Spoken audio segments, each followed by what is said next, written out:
Okay, so what are some of the projects that we've been involved in? Aside from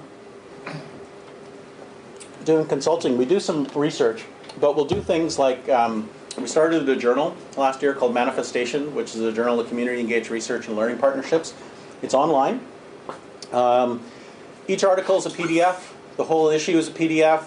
Each article is a blog where people has a blog entry where people can add to it, and if you want to a hard copy of it, you can get it from a just-in-time printer, so you pay for the paper copy. So I'm not charging you for access to the data and information, I'm charging you for the paper, right? Which is the separation of form and content.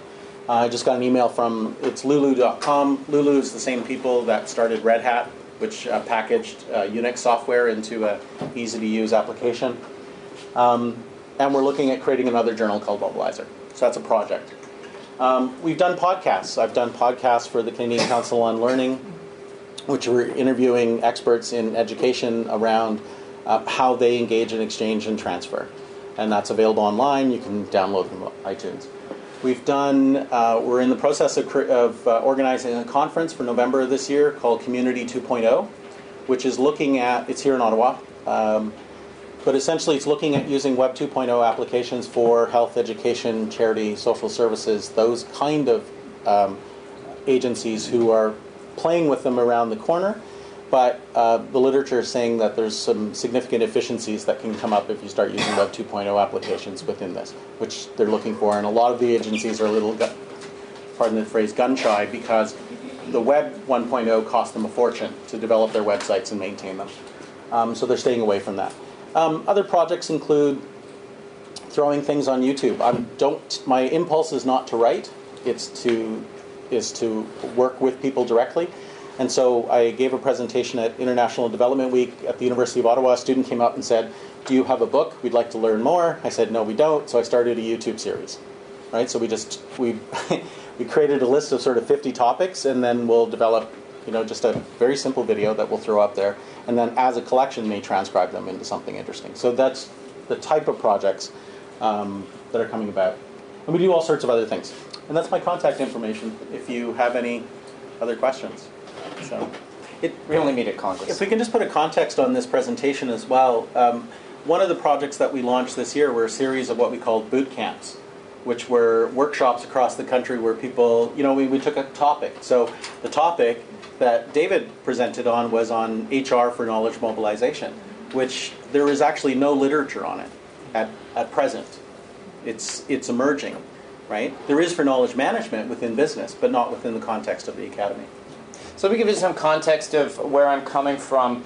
I'll talk about me in a little bit. But Knowledge Mobilization at York is a program now. It started out as a project which is funded by Shirk and CIHR through their Intellectual Property Mobilization Grant, which is a grant that traditionally funds technology transfer. Does everyone know what tech transfer is? Commercialization, patents, and licensing.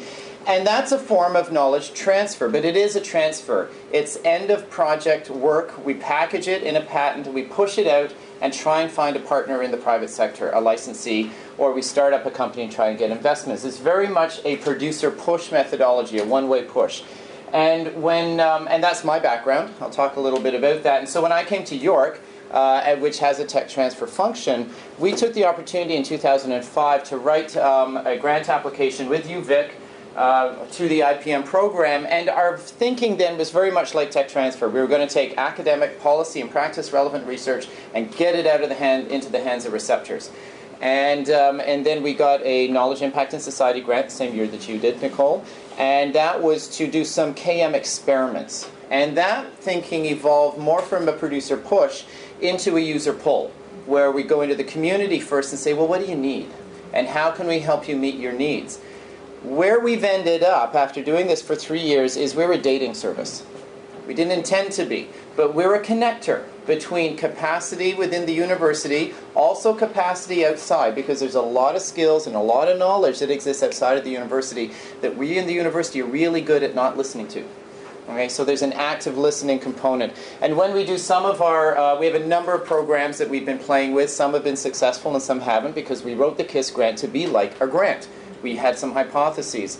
One of our successful programs is KM in the AM, which is monthly knowledge mobilization breakfasts based on event. Has anyone been to a venture capital breakfast? This is Yeah, where you get smart people like Peter with not a lot of, well, maybe not a lot of money, I don't know, but with a lot of people with a lot of money and not enough ideas. And they try and get smart people with rich people together, and so the rich people invest in the good ideas. And that's the knowledge, that's a venture capital breakfast. Well, we did the same thing, but in knowledge mobilization. And one of the pieces that is relevant for academics and grad students is always the engagement. It's the dating service of where we're having people meet people, and we've had some really wonderful long-term community university partnerships arise out of the KM and the AM. But we've also, what we see happening in KM and the AM is we mobilize knowledge between community organizations. Because we always have 12 or 15 community or municipal, usually government organizations, and they go, oh yeah, I heard you're doing that. And my measure of a KM and the AM, if it's been successful, is if we shut down and an hour later we're having to push people out of the room because they're still yakking with each other, that's been good mobilization. So that's the context that I come from. I run a dating service for York University. And UVic, we're partnered. What we're trying to do, UVic, is this interinstitutional knowledge mobilization, because the best knowledge for a decision maker in Toronto may not be at York. So we're going to try and find it at UVic. But we've had decision makers, policy makers call us up, ask for information. We found them stuff from Trent, from Memorial, from UVic. We're working with Saskatchewan now. So we're trying to make this work. It's so much easier in your own backyard. It's so much easier. Trying to make it work interinstitutionally is tough. But all of that to say that Peter asked me in February to talk about human resources on KM. And so I thought, well, who is this? Because we're starting to learn the profiles of the needs of the people that do this. And that's what I wanted to talk to you about for Career Corner. So I'm going to tell you my story first. This is the title of my PhD thesis, The Identification, Isolation, and Characterization of Glycin-1, a hemolytic effector protein of the greater wax moth Galeria melanella. And we published it to lack of any acclaim in developmental comparative immunology in 1994. Was that long ago? Oh dear. So that was my PhD. I'm an immunologist, and I'm a bug immunologist. So I looked at the immune systems of insects. And because that wasn't nearly career-driving enough... Oh, no, sorry. That's my PhD right there. That line is my PhD. I bet you've never seen an SDS page gel at Congress before. That's my PhD. So then I went on to postdoc and did this stuff. And this is the difference between this and this. And this was really interesting in 1997. And so that's my postdoc. And I had a couple of postdocs, one funded by the National Health Research Development Program, one funded by, and then I got into the MS Society, and that was interesting. And then we did this during my postdoc. This is a patent. It's about connecting research. And this patent you can't really see, but this is the international patent that we filed in 1996, Methods for the Early Detection of HIV Infection. The difference in these bands was a new marker of HIV infection. Okay, that we identified just through our normal basic research. We weren't looking for it, but when we saw it, we recognized, oh, there's something here that other people might be interested in. So we worked through the University of Toronto Innovations Foundation, which is the company that commercializes technology.